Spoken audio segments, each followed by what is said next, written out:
is in one.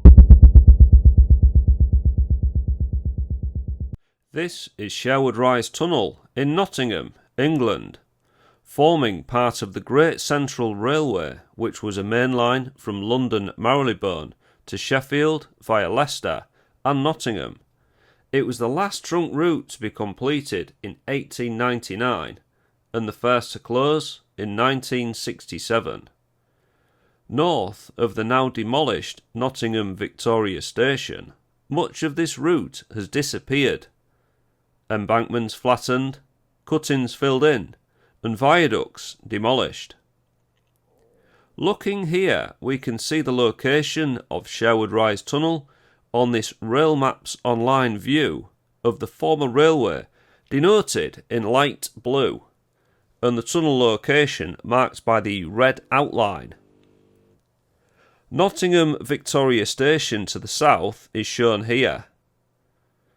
Back at the north approach cutting for Sherwood Rise Tunnel, which has been filled in and the tunnel mouth sealed, the railway track bed was 20 feet below the ground level shown here. The depth of the cutting through the soft sandstone can be seen here in this footage. Back when this line was operational, trains going to Nottingham Victoria Station passed through this deep cutting in the sandstone south of New Bashford Station and entered the 665-yard Sherwood Rise Tunnel. I'm joined on this explore with Paul, my ALW team photographer, and my good friend Ant from Trekking Exploration UK, linked to his channel in the description box. After leaving Sherwood Rise Tunnel, steam engine crews only had 100 yards of fresh air at Carrington before the line entered the smoky 1,180-yard Mansfield Road Tunnel, which took trains to Nottingham Victoria Station. Although Sherwood Rise Tunnel does not have any vents, this feature-packed explore is about to begin. Hello and welcome to ALW Exploration. This is Sherwood Rise Tunnel.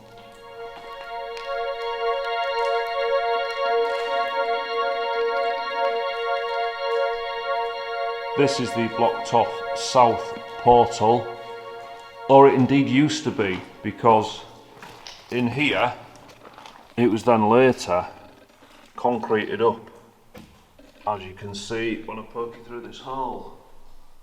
The concrete wall there that was added afterwards, and then up that ladder is a manhole, so that is our escape. I'm joined here with Ant from Hello. Trekking Exploration UK. Check his channel out. You've also got a new channel coming soon, haven't you, Ant? Yes, we've gone and bought ourselves a narrowboat, and not got a definitive name for it yet. The channel, not the narrowboat. The narrowboat is called Sandy's Dream, and we're going to be cruising the waterways of the UK eventually. So that'll be happening in the next few weeks. Vlogging it as you do it? That's right. Excellent. Some very old metal shelving.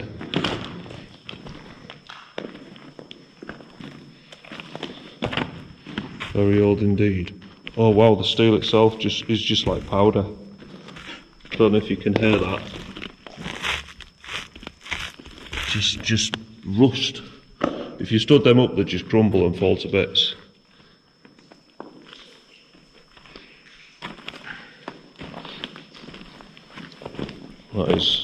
Looks like the number 10. So I'm just at the Nottingham end of the tunnel, and there's this large rack here, this racking. It seems very odd for it to be in here, but there's almost a place for it on the wall here, where there's been brackets fitted to the wall. So I don't know if that's been thrown in at the end of the railway days, along with this big pile of rubble here, which doesn't have any place in this tunnel because the bricks are wrong. It's the wrong type of material, so that's been thrown in at the end of the railway's life. Look at the water leaks here. come through and the staining it's left.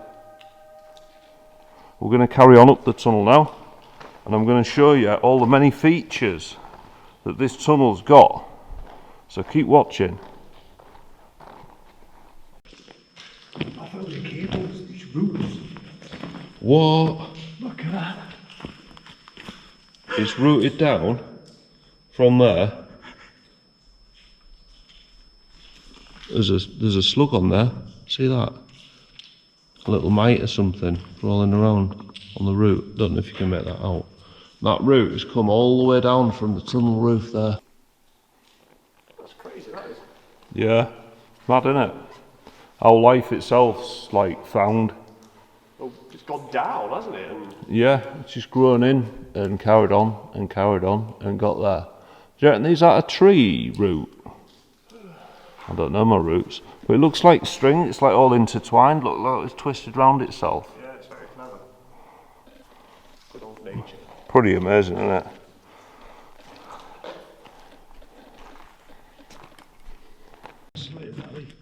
Pot insulators, yeah. Electrical insulators that have been smashed. Random bricks just on the floor. And they're just taking some photographs. And you can see here on the sides where, when they've carved the sandstone of this tunnel out, and then they've bricked the archway above to support the roof. Material state wise, this bridge it's solid, completely intact. The surface where it's coming off, that's just literally soot that's built up, because this tunnel uniquely doesn't have any vents, so it has been very sooty. If I just shine my torch up at the ceiling, you can see that the roof lining itself is just black, just completely black with soot from the steam train era. We noticed earlier, you can actually see there's like two lines. There's one there, and then there's another one along here where the funnels have been going up and down. That's where the funnel lines have been. Then we've got some ironwork here, which looks pretty cool, on wood. So that would be for signalling.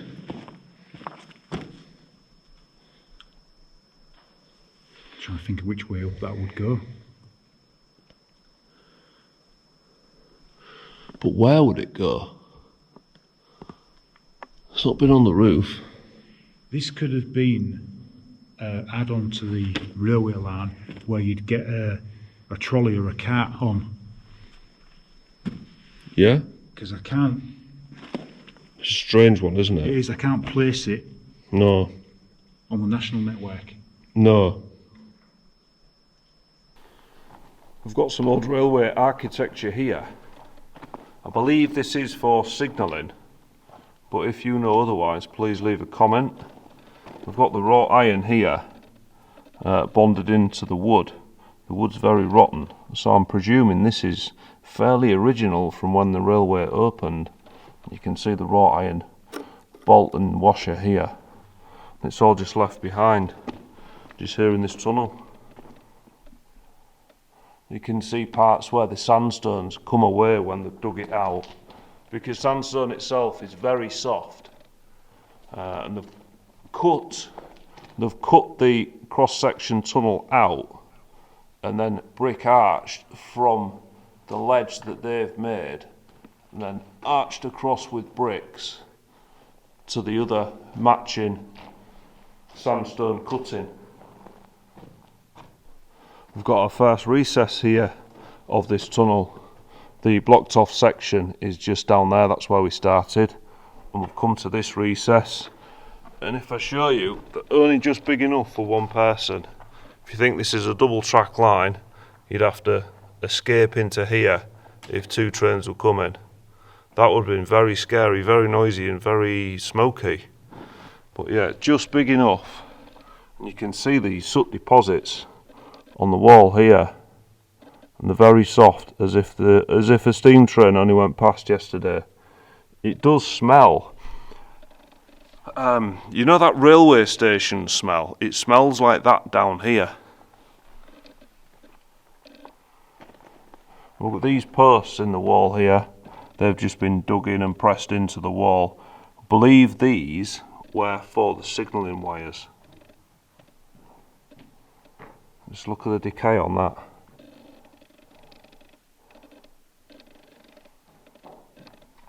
Just found a piece of rubber on the floor with the number 12 written on it, and it's quite thick rubber, and there's that oily rubbery smell of railways is very prevalent here in this part of the tunnel. If you know what this would have been for, please leave a comment, because I'm not sure. Just here there's a channel built into the wall of the tunnel. I believe this was for, again, signalling wires or electrical cabling. So I've just noticed on this more channeling, there's a cherry coke can here from the 90s or possibly the late 80s, because it's got the old style ring pull on top. Let's get my torch on that for you. The old style ring pull, the discardable type. And the branding's from yesteryear.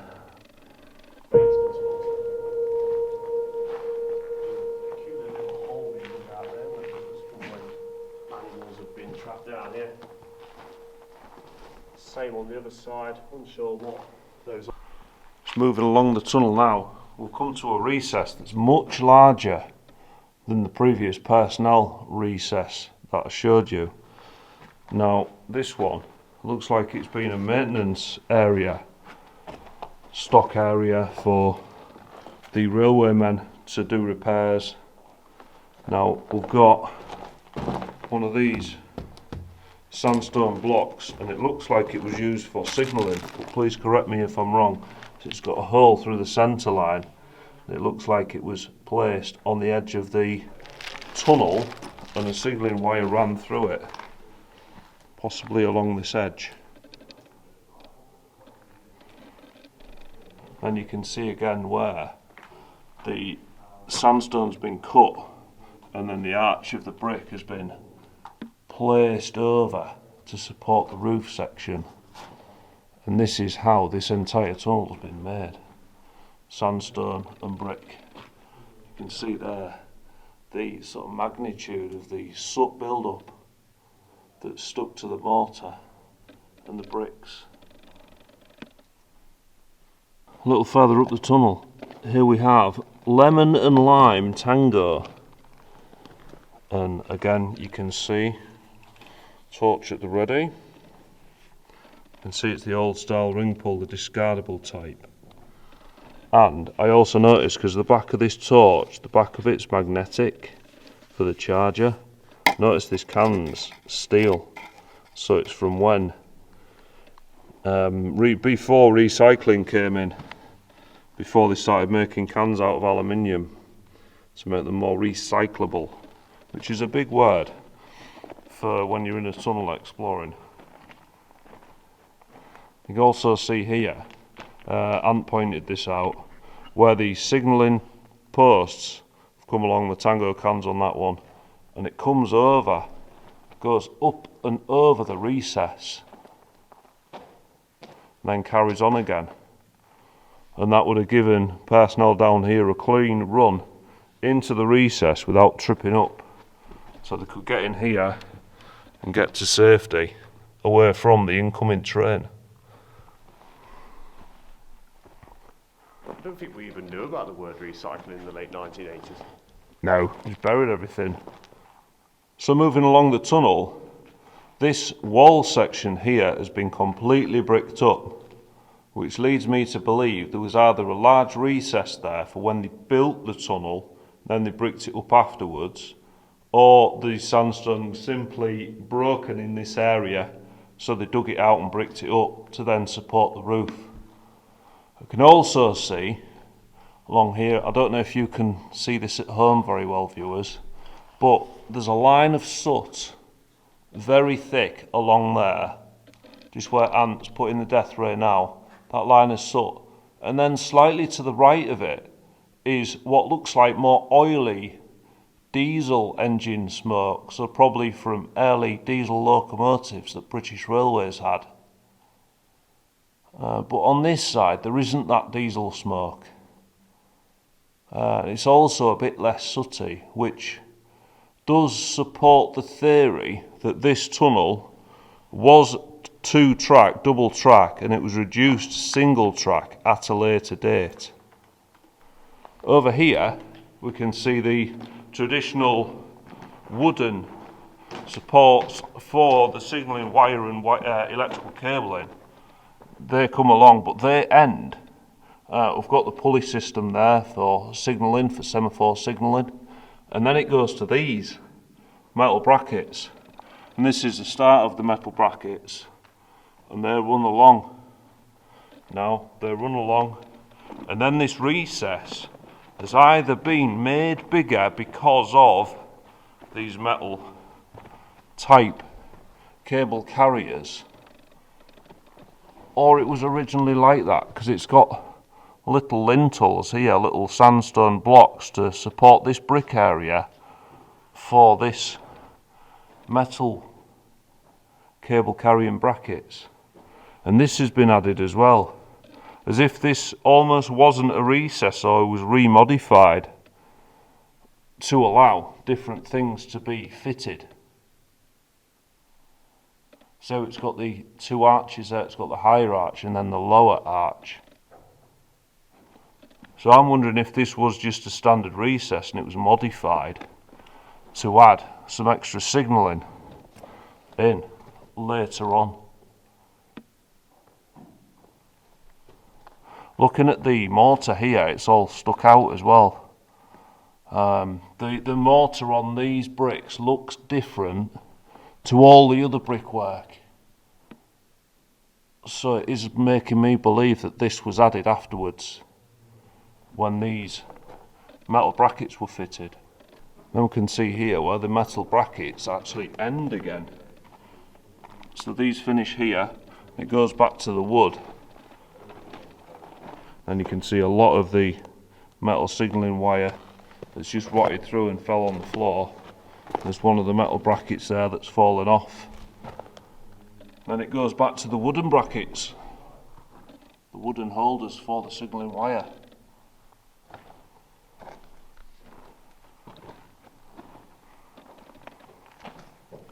Got here another bricked section of the tunnel side.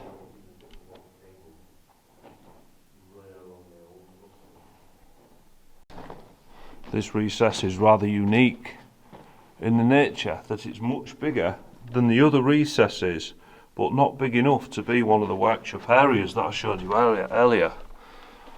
Here we are, it's rather grand and rather large.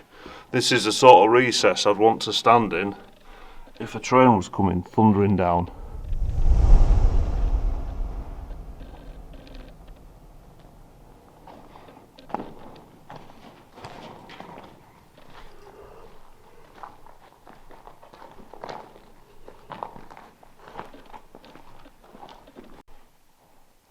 So moving along, this brick section here that's been added to the wall has got an entire brick recess built into it. It's just interesting how the design changes as this tunnel moves along. You can see the soot deposits there, very thick soot deposits. This would have been a very smoky tunnel, having no vents within it. We've got another very large recess here where you can see there's been brackets above it, and these signalling wires again, they move up and over the top and then back down again the other side. There's also brackets inside. I don't know if they were for shelving or if they indeed were for the signalling that came up and round inside the recess and back out. Must have been quite a pulley system to make it all work. Now I noticed that the ground in here is very soft as if we're standing on old paperwork that's been burnt. You can see cardboard box there. I believe this was a store area for the railwaymen to keep this tunnel active, and for other railway parts such as keeping the signalling greased, replacing lamps.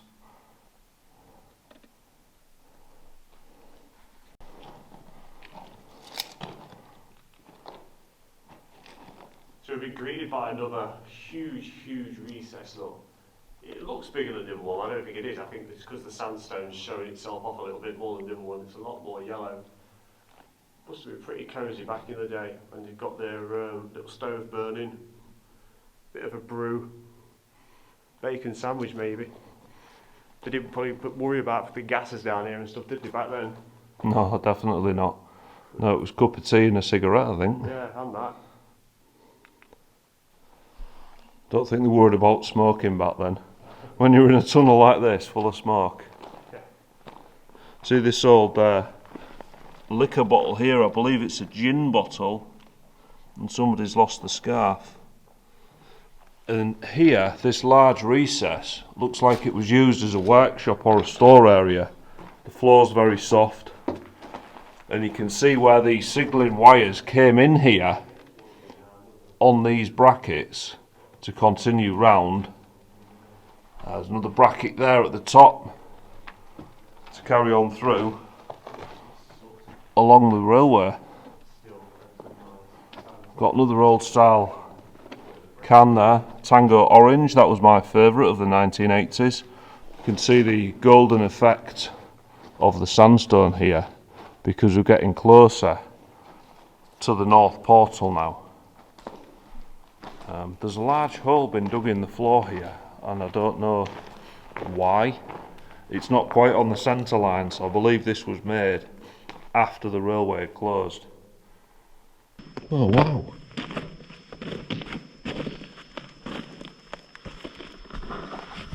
So this is an old electrical.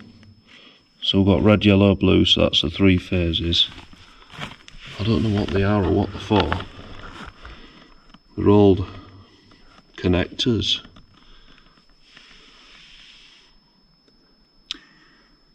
I've got a theory. Signalling? It's to do with keeping the line or a certain point on the line from freezing over or something. You get them mostly at junctions. Yeah. It's basically a design so the points don't freeze. Right, okay. Because it looks very similar to the ones I've seen at junctions. Yeah. But I've not seen this specific item. Yeah. I can't understand what else it would be in here.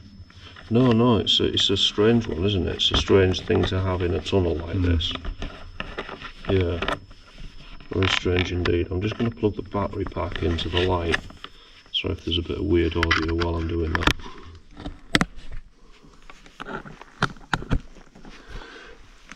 So, and this is an adjuster, like a tensioner. Just there it is at the side of the rail line. What I love about this is you can see the cut marks where they've cut the sandstone when they've constructed this tunnel.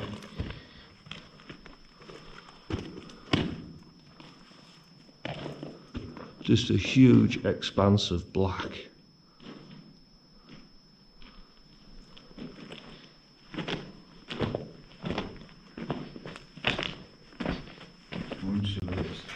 Yeah, track insulators. What we got here? KP. I mean, how old's that? KP peanuts. If you can make that out, 'cause it's all over exposing a bit. KP peanuts. That is truly very old. We're towards the northern portal of the tunnel now. This is the last recess along the line, and then we're up against the backfill mound. So this is the last part of the filming for inside this tunnel. See you back outside. We're back outside the tunnel now. This is the tunnel portal mouth. That is the roof of the tunnel there, and it shows how much backfill has been pushed towards this railway line. This is the original cutting, so it was quite a deep tunnel.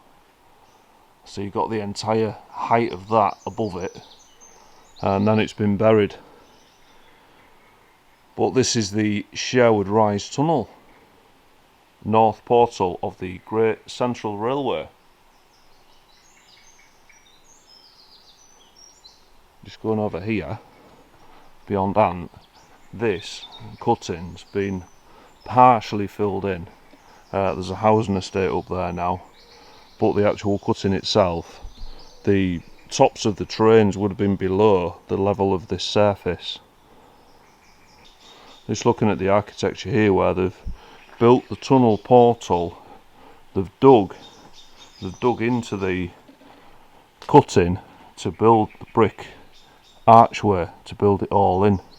You can see here where the top of the tunnel portal started to collapse, where roots are growing in between the bricks and popping them off, and then above where nature's completely taken it back, and the trees above have grown into the tunnel, and you can see the roots of those inside.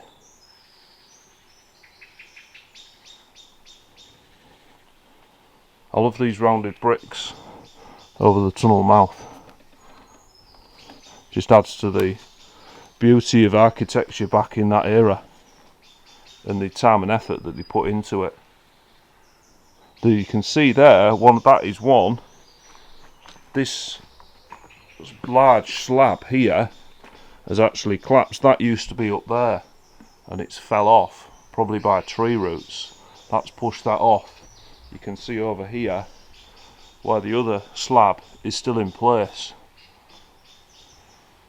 So that was Sherwood Rise Tunnel in Nottingham. I'm Andy from ALW Exploration. This is Ant. Hi, welcome to the end of the video. Welcome to the end of the video, yeah. Thanks very much. Bye-bye. That's quite good actually, you should use that. Yeah, that's going in.